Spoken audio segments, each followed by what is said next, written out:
ग्रहों के राजा सूर्य 14 अप्रैल को ब्रह्म मुहूर्त में अपनी उच्च राशि मेष राशि में प्रवेश कर चुके हैं और सूर्य मेष राशि में अब 15 मई 2025 तक रहने वाले हैं। सूर्य मेष राशि में उच्च अवस्था में माने जाते हैं। मेष राशि मंगल ग्रह की पहली राशि है और सामान्य तौर पर सूर्य ग्रह प्रत्येक वर्ष अप्रैल महीने के मध्य भाग में से लेकर मई महीने के मध्य भाग तक मेष राशि में संक्रमण करते हैं। सूर्य का मेष राशि में जाना सूर्य को और मजबूती देता है। सूर्य अग्नि तत्व प्रधान ग्रह हैं और मेष राशि भी अग्नि तत्व की राशि है। ऐसे में मेष राशि सूर्य के मित्र मंगल की राशि है। ऐसे में मैं आज आपको बताऊंगा कि आपकी राशि के लिए आने वाला एक महीना सूर्य के प्रभाव के कारण कैसा रहने वाला है। देखिए, राशि अनुसार चर्चा की शुरुआत करें। सबसे पहले मेष राशि के बारे में आप लोग जानिए। मेष राशि के जातकों को मैं बताना चाहूंगा कि 15 मई के बाद सूर्य ग्रह की कृपा अगर आपको पाना है तो आपके पहले भाव में सूर्य आ चुके हैं। सूर्य के कारण मंगल के कमजोर होने का प्रभाव आप पर नहीं पड़ेगा। सूर्य की उच्च स्थिति कुछ सकारात्मक परिणाम दे सकती है, लेकिन आपको मुश्किलों का भी सामना करना पड़ सकता है। दोस्तों और रिश्तेदारों से संबंध तो अच्छे होंगे, लेकिन कुछ अपनों की नाराजगी का भी आपको सामना करना पड़ सकता है। आपका क्रोध बढ़ सकता है। इस समय कोई भी नया काम शुरू नहीं करना चाहिए। कार्य क्षेत्र में विवाद की स्थिति बन सकती है। साझेदारों के साथ अनबन हो सकती है। सूर्य के कारण शरीर में पित्त बढ़ सकता है, जिससे सिर दर्द, बुखार, स्किन से संबंधित बीमारी हो सकती है। एसिडिटी से भी परेशानी हो सकती है।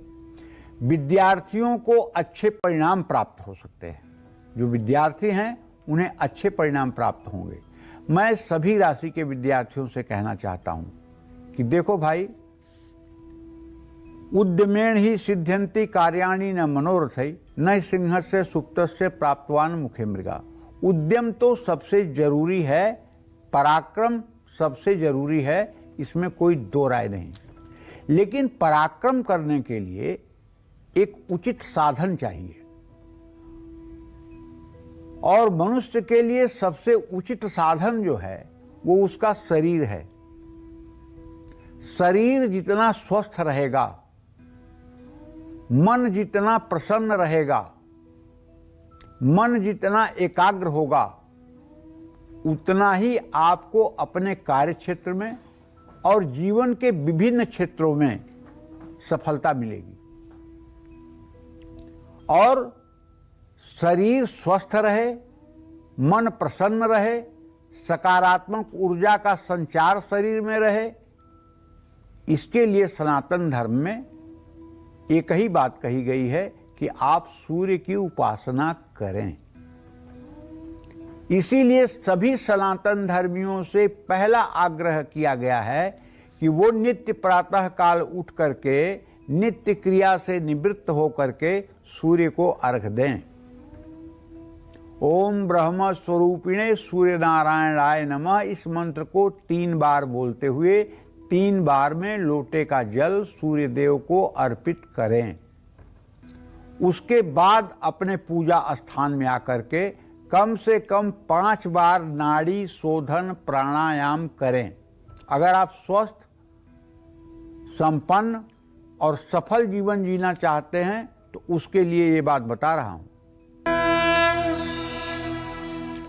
देखिए, ये सूर्य का जो राशि परिवर्तन हुआ है, वृषभ राशि के जातकों के व्यय भाव में सूर्य देव की उपस्थिति हुई है। 12वें भाव में आपके गोचर कर रहे हैं सूर्य देव।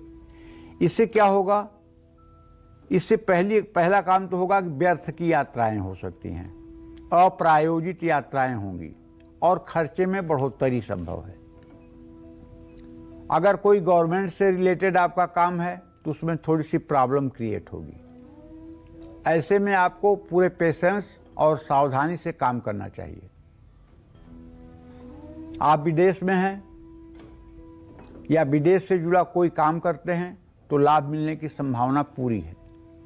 सूर्य का मेष राशि में गोचर थोड़ा सा आपके स्ट्रेस को, तनाव को बढ़ा सकता है। ऐसे में आपको अपने मन को शांत रखना चाहिए। धनहानि और विरोधियों से टकराव की भी आशंका है और थोड़ा सा भी ओवर कॉन्फिडेंस अगर आपके अंदर आया तो इससे नुकसान हो सकता है, इसलिए सतर्क रहें। आंखों या पैरों में तकलीफ की संभावना हो सकती है। अपनी मां की सेहत का ध्यान रखना होगा। महंगी चीजों में निवेश करने से बचना होगा। ज्यादा भाग दौड़ करने से बचना होगा। कानूनी मामलों में भी सावधान रहना होगा। किसी को पैसे उधार नहीं देना चाहिए, वरना वापस मिलना मुश्किल होगा। इन सब उपायों को करके आप अपने इस महीने को श्रेष्ठ बना सकते हैं। जय मां विंध्यवासिनी। मिथुन राशि के जातकों का अगर ग्रह गोचर देखा जाए तो सूर्य आपके 11वें भाव में अब 14 अप्रैल से गोचर कर चुके हैं।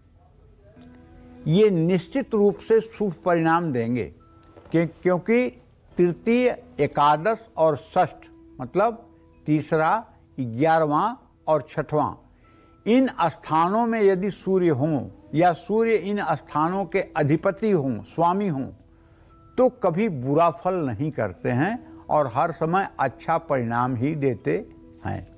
ये ज्योतिष शास्त्र के फलादेश का एक सूत्र है। कार्य क्षेत्र में सकारात्मक बदलाव होंगे और आपके काम की तारीफ भी होगी और आपका मान सम्मान भी बढ़ेगा। किसी प्रकार का प्रमोशन या पुरस्कार भी मिल सकता है। यात्राओं के योग बन सकते हैं। नई संपत्ति या गाड़ी खरीदने के अवसर मिल सकते हैं। सूर्य का प्रभाव आपके आत्मविश्वास को बढ़ाएगा। आर्थिक लाभ की प्रबल संभावना है। एक से ज्यादा स्रोतों से आपको धन लाभ होगा। पुराना दिया हुआ उधार वापस मिल सकता है। पिता या पिता के समान किसी व्यक्ति से सहयोग मिलेगा। कोई शुभ समाचार मिल सकता है। सेहत ठीक रहेगी। ज्यादा मुनाफा होगा, लेकिन पैसे ज्यादा कमाने की लालसा में आप हो सकता है स्ट्रेस में रहें, तनाव में रहें। बच्चों के कारण कुछ संघर्ष की स्थिति बन सकती है। इस समय गलत लोगों की संगत से बचें। परिवार के बड़े सदस्यों से मतभेद की संभावना बनी हुई है। ऐसे में आप सभी मिथुन राशि के जातकों को चाहिए कि पूरे महीने सूर्य नारायण की उपासना करते रहें, सूर्य को अर्घ्य देते रहें, गायत्री मंत्र का जप करते रहें। जय मां विंध्यवासिनी। देखिए, अगर आपकी कर्क राशि है तो आप जान लीजिए कि सूर्य आपके 10वें भाव में इस समय गोचर कर रहे हैं, जो आपके लिए बहुत ही शुभकारी साबित होंगे। सरकारी कामों में सफलता मिलेगी। कड़ी मेहनत करने से कार्यक्षेत्र में सभी का समर्थन मिलेगा। बड़े अधिकारी आपके काम की सराहना करेंगे। अगर अभी तक आप बेरोजगार हैं तो नौकरी मिलने का भी प्रबल योग है। कारोबार में कोई बड़ी साझेदारी या बड़ी डील हो सकती है। परिवार में कुछ मांगलिक कार्य हो सकता है। पिता से सुख और सहयोग प्राप्त होगा। संपत्ति या गाड़ी खरीदने का योग बन सकता है। समाज में मान सम्मान बढ़ सकता है। आर्थिक स्थिति में सुधार होगा। परिवार में सुख शांति रहेगी। निश्चित रूप से कर्क राशि के जातकों को बताना चाहूंगा कि देखिए, यद्यपि आपके राशि में नीच का मंगल भी गोचर कर रहा है और ये मंगल आपके 10वें भाव का स्वामी है और इसी मंगल के घर में भगवान भास्कर सूर्य देव आपके 10वें भाव में विराजमान है। तो निश्चित रूप से यदि कोई आपकी विशिष्ट मनोकामना है तो 24 या 25 तारीख को वो आपकी मनोकामना साकार होती हुई दिखाई देगी, बशर्ते आपको प्रातःकाल सूर्य को अर्घ्य देना चाहिए और कम से कम, एकदम कम तो 24 बार गायत्री मंत्र जरूर बोलना चाहिए। और किसी प्रकार के तामसी भोजन से आपको बिल्कुल बचना चाहिए। जरा सा भी हिंसा से प्राप्त या अभक्ष पदार्थ का आप सेवन न करें, इससे बुद्धि नष्ट भ्रष्ट हो सकती है। आप इस महीने अपने अंदर ज्यादा से ज्यादा सात्विक गुणों का विकास करें। अगर सतोगुण का विकास होगा तो आपके कार्य आसानी से सफल होंगे। जय मां विंध्यवासिनी। देखिए, अगर आपकी सिंह राशि है तो आपको ये मान के चलना चाहिए कि आपका राशि स्वामी सूर्य है। आपका राशि, दूसरी भाषा में आपका राशि स्वामी, आपका मालिक, आपके राशि का मालिक सूर्य देव ही है। और ये आपके चंद्र कुंडली के अनुसार आपके भाग्य भाव के भी स्वामी आपके भाग्य भाव में ही गोचर कर रहे हैं। इस समय इनका जो ट्रांजिट है, इस समय इनका जो गोचर है आपके भाग्य भाव में। सूर्य आपके भाग्य भाव में उच्च स्थिति में है, लेकिन लग्न के स्वामी होकर भाग्य भाव में उच्च राशि में होने से सूर्य का मिला जुला प्रभाव सिंह राशि के जातकों को प्राप्त होगा। धर्म कर्म के कार्यों में आपकी रुचि बढ़ेगी। लंबी यात्रा का योग बन सकता है और ये यात्राएं फायदेमंद साबित हो सकती हैं। पिता या इमीडिएट बॉस से मतभेद हो सकते हैं, सावधानी की जरूरत है। भाई बहनों से रिश्ते बिगड़ सकते हैं। कुछ रुकावटों के बाद भाग्य सहयोग करेगा। काम में सफलता हासिल होगी। सेहत मिली जुली रह सकती है। खान पान का ध्यान रखें और लापरवाही से बचें। आपके द्वारा लिए गए फैसले और किए गए कार्यों की प्रशंसा होगी। 24 और 25 मई आपके लिए विशेष यादगार दिन होगा। इस दिन जो भी काम आप करेंगे उसमें आपको 100% सफलता मिलेगी और आपको किसी विशिष्ट सम्मान की भी प्राप्ति हो सकती है। आप कोई नया कार्य भी इस दिन कर सकते हैं। आपको चाहिए कि आप पूरे महीने भगवान सूर्य की विधिवत आराधना करें। सूर्योदय के समय सूर्य को अर्घ्य दें, गायत्री मंत्र का अनुष्ठान करें और हो सके तो त्रिमधु से, त्रिमधु का क्या है? गाय का घी, शहद और चीनी, ये 3 चीजों को मिला करके पीपल, नीम या आम की लकड़ियां तांबे के हवन कुंड में जला करके और 108 बार सूर्य के मंत्र या गायत्री मंत्र ओम घृणी सूर्याय स्वाहा या ओम भूर्भुवः स्वः तत्सवितुर्वरेण्यं भर्गो देवस्य धीमहि धियो यो नः प्रचोदयात् स्वाहा, इस मंत्र से 108 आहुति हवन करें।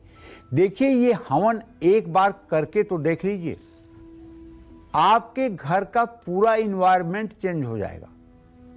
आपके घर का पूरा वायुमंडल चेंज हो जाएगा। आपके घर से तनाव और एंजाइटी दूर हो जाएगी।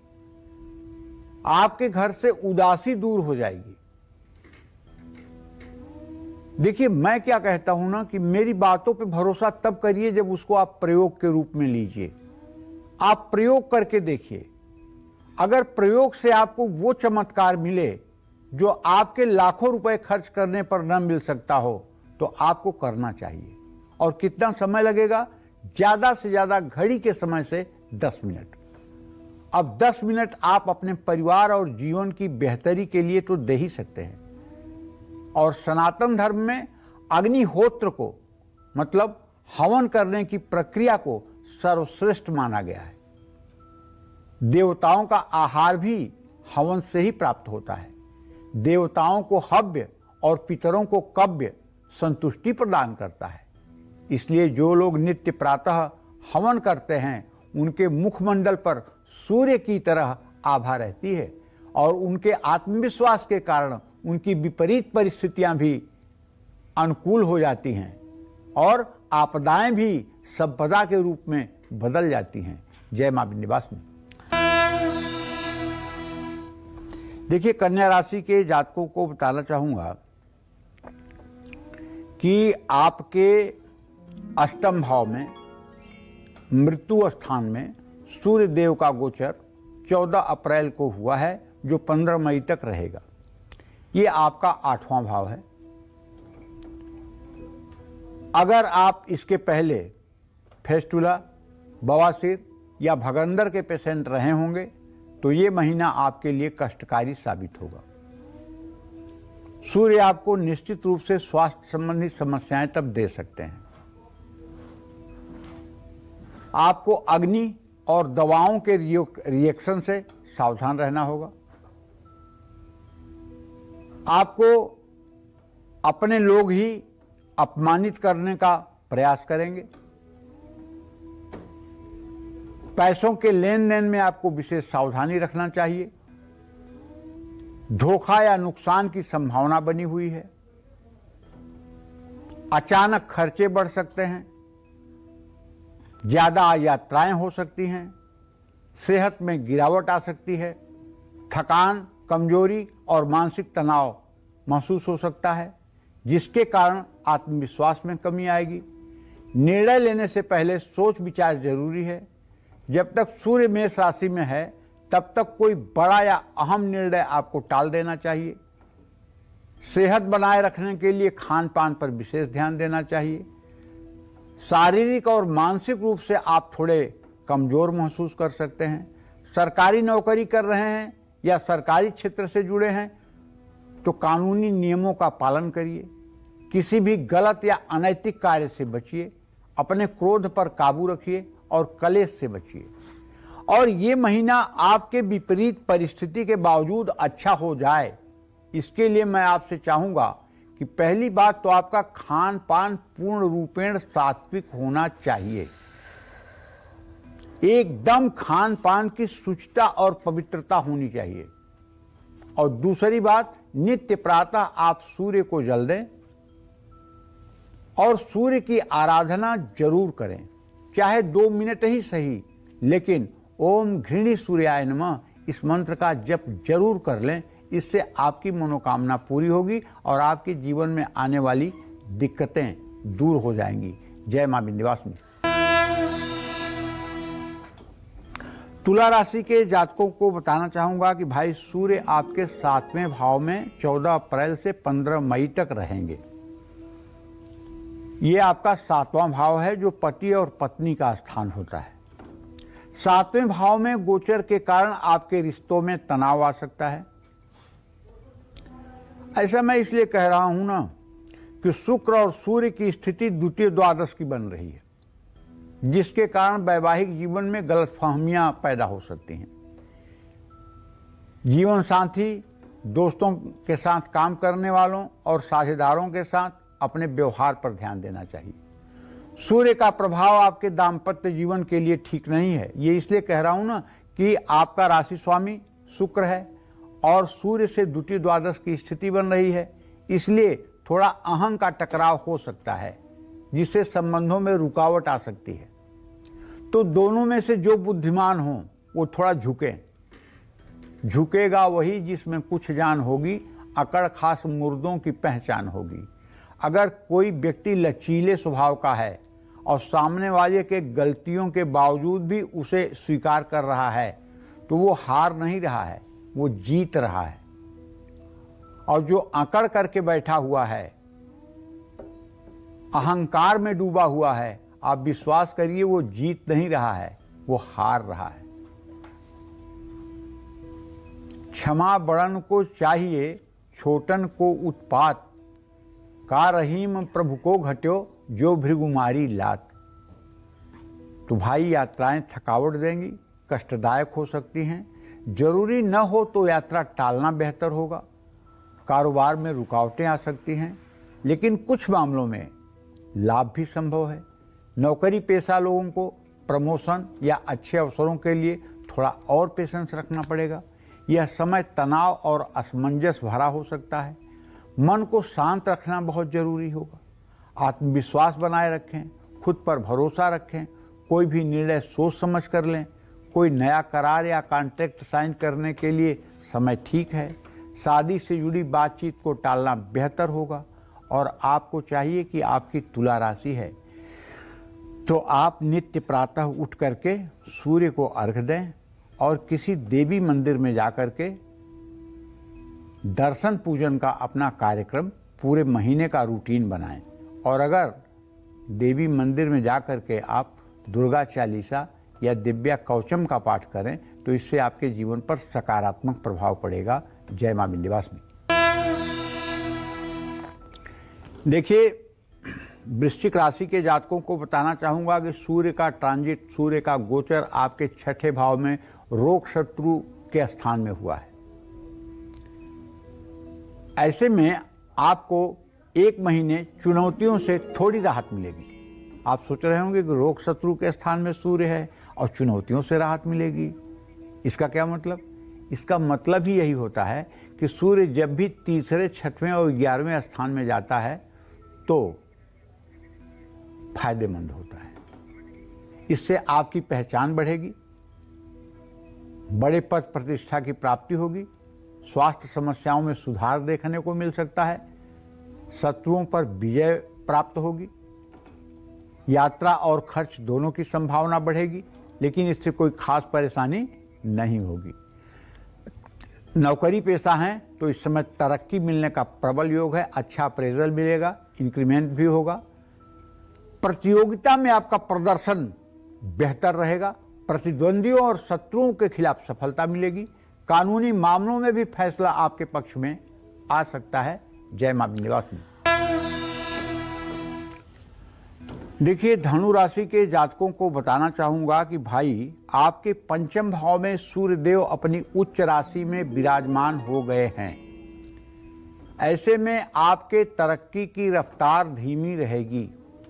नौकरी, कारोबार और निजी जीवन में आप थोड़े से असंतुष्ट रह सकते हैं। धैर्य रखने पर धीरे धीरे लाभ भी नजर आएगा। स्वास्थ्य को लेकर थोड़ा सतर्क रहने की जरूरत है। शिक्षा और संतान से जुड़े मामलों में कुछ उलझने, परेशानियां आ सकती हैं। सूर्य आपके भाग्य भाव के स्वामी हैं और उच्च स्थिति में हैं। ऐसे में धर्म कर्म के कार्यों में आपकी रुचि बढ़ेगी। सूर्य का 5वें भाव में गोचर मानसिक भ्रम की स्थिति पैदा कर सकती है। आपको फैसला लेने में भी मुश्किलों का सामना करना पड़ सकता है। विद्यार्थियों और प्रतियोगी परीक्षा की तैयारी करने वालों को काफी मेहनत करनी पड़ेगी। देखिए, अगर आपकी धनु राशि है और हर समय आप परीक्षा के पहले बीमार हो जाते हैं, परीक्षा का एग्जामिनेशन टाइम टेबल आते ही आपके शरीर के अंदर धीरे धीरे धीरे धीरे बीमारियां शुरू हो जाती हैं और परीक्षा का दिन आते आते आप असहज स्थिति में हो जाते हैं, तो मैं आपसे बताना चाहूंगा कि आपको किसी भी कीमत पर सूर्य के वैदिक मंत्र का ओम आ कृष्णेन रजसा वर्तमानो निवेशयन्न मृतं मर्त्यंच हिरण्येन सविता रथेन देवो याति भुवनानि पश्यन्न, इस मंत्र का 10 माला जप 31 दिन आपको जरूर करना चाहिए और सूर्योदय के समय करना चाहिए। ये मंत्र आपको गूगल पर भी अगर सूर्य का वैदिक मंत्र लिखेंगे तो मिल जाएगा। इस मंत्र को अगर आप 31 दिन कर लें तो मैं दावे के साथ कह सकता हूं कि परीक्षा का भय आपके मन से निकल जाएगा और आप प्रतियोगी परीक्षाओं में चमत्कार हासिल करेंगे। जय मां। देखिए भाई, मकर राशि के जातकों को बताना चाहूंगा कि आपके चौथे भाव में सुख स्थान में सूर्य देव इस समय विराजमान हो चुके हैं और आपका राशि स्वामी शनि इस समय सूर्य देव से 12वें स्थान में राहु, बुध और शुक्र के साथ चतुर्ग्रही योग बना रहा है। सूर्य की स्थिति तो अच्छी है, लेकिन परिणाम आपको मिला जुला मिलेगा। मानसिक तनाव और अशांति आप महसूस कर सकते हैं और अगर आपके माताजी की उम्र 60 साल से ज्यादा है तो उनके स्वास्थ्य की चिंता भी आपको करनी चाहिए। मां के साथ टकराव या बहस हो सकती है, इससे बचना चाहिए। कार्य क्षेत्र में सीनियर्स से भी तनाव की स्थिति बन सकती है। छोटी छोटी बातों पर आपके अंदर चिड़चिड़ापन आ सकता है। घर, गृहस्थी, संपत्ति, भूमि से संबंधित मामलों में रुकावट आ सकती है। हृदय से संबंधित रोगियों को अपना खास ध्यान रखना चाहिए। यात्रा करते समय बहुत ध्यान रखें।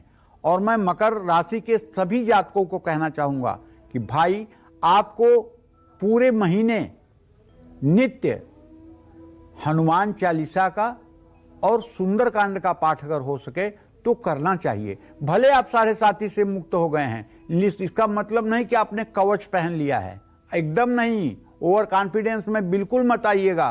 पूरे महीने हनुमान उपासना आप करते रहिए, सूर्य को अर्घ देते रहिए। आपका बुरा समय भी ऐसा हंस के टल जाएगा कि आपको पता नहीं चलेगा। जय मां विंध्यवासिनी।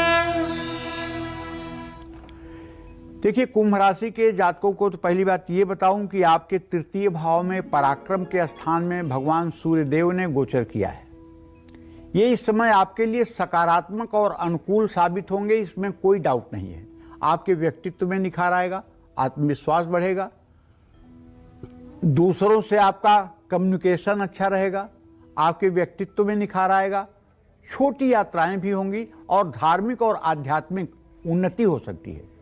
नई चीजें सीखने में आपकी रुचि बढ़ेगी। नया काम या नया व्यवसाय शुरू करना चाहते हैं तो समय अच्छा है। आर्थिक समस्याएं धीरे धीरे सुलझ सकती हैं। कारोबार में उन्नति होगी। नौकरी में प्रमोशन का योग बनेगा।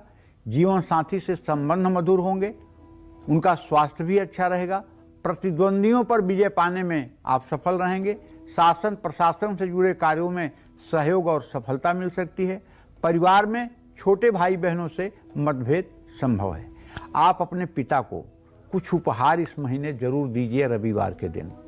उनके अनुकूल, मन के अनुकूल अगर कोई वस्तु उन्हें चाहिए और आपके सामर्थ्य में है तो अपने पिता को इस महीने आप गिफ्ट जरूर करिए। इससे आपका भाग्योदय होगा। आप अपने शक्ति सामर्थ्य के अनुसार अपने पिता को कोई न कोई गिफ्ट जरूर करें। जय मां विंध्यवासिनी। अगर आपकी मीन राशि है तो आप जान लीजिए कि सूर्य का गोचर आपके दूसरे भाव में धन स्थान में हुआ है। सूर्य का द्वितीय भाव में गोचर करना इस बात का संकेत है कि आर्थिक मामलों में कुछ टेंशन हो सकती है और दूसरों से उम्मीद के अनुसार फल भी नहीं मिल सकता है। इसलिए आप अपने खान पान पर ध्यान रखिएगा। सेहत में कुछ गिरावट हो सकती है। आंख या मुंह में तकलीफ होने की संभावना है। अनावश्यक यात्राओं से आपको बचना चाहिए। पारिवारिक संबंधों में थोड़ी सी दूरी या तनाव संभव है। लोन लेने की योजना है तो इसमें सफलता मिलने की संभावना है। लेकिन कहना ये चाहता हूँ, यदि आपकी मीन राशि है और आपके द्वितीय भाव में सूर्य है और सूर्य आपके मतलब कि 6वें भाव का स्वामी है, तो कहना यही चाहता हूँ कि आप सूर्य की उपासना ठीक से करिए। प्रातःकाल सूर्य को जल दीजिए और कम से कम 108 बार ओम घृणिः सूर्याय नमः इस मंत्र का जप करिए। निश्चित रूप से इससे आपका आत्मविश्वास अच्छा होगा। जय मां विंध्यवासिनी।